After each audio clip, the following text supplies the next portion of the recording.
Initiée par les syndicats des travailleurs, la SAD et leurs partenaires, cette rencontre avec la presse qui intervient 18 mois après la signature de l'accord de réintégration des travailleurs licenciés de l'entreprise Brookfield avait pour objectif la dénonciation du non-respect de l'accord, des conditions de vie déplorables des licenciés et la demande de réintégration immédiate et sans condition de ces derniers. Depuis que nos camarades travailleurs de Brookfield ont été licenciés, et ça fait pratiquement 2 ans, donc ce soir, nous avons encore décidé de nous faire attendre à travers cette conférence, faire comprendre aux autorités togolaises et à nos partenaires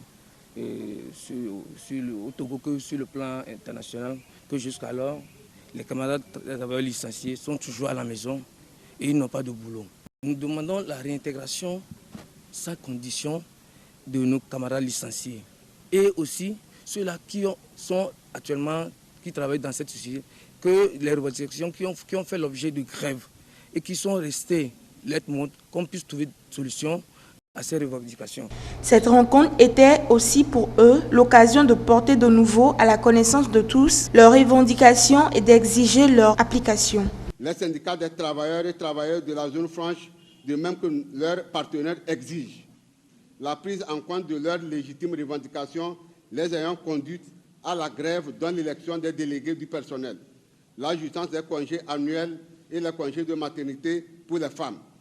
le paiement des heures supplémentaires conformément aux tests en vigueur, la signature de contrats de travail en bonne et due forme pour tous les travailleurs, l'élaboration et l'adoption d'un règlement intérieur de l'entreprise, la déclaration des travailleurs et travailleuses de la Caisse nationale de sécurité sociale.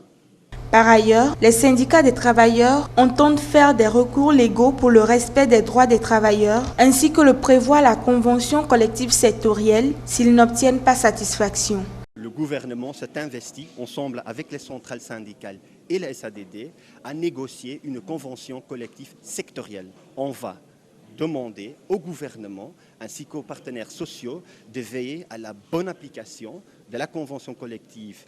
interprofessionnelle jusqu'à la fin de cette année. Et à partir du 1er janvier, on va insister avec les mêmes parties prenantes pour que la nouvelle convention collective sectorielle qui a été négociée, adoptée et même signée aussi par les employeurs de la zone franche, qu'elle soit aussi appliquée. Pour un dénouement pacifique de ce bras de fer, il est demandé à chaque partie de faire diligence pour la préservation de la dignité humaine dans le respect de l'accord consensuellement signé.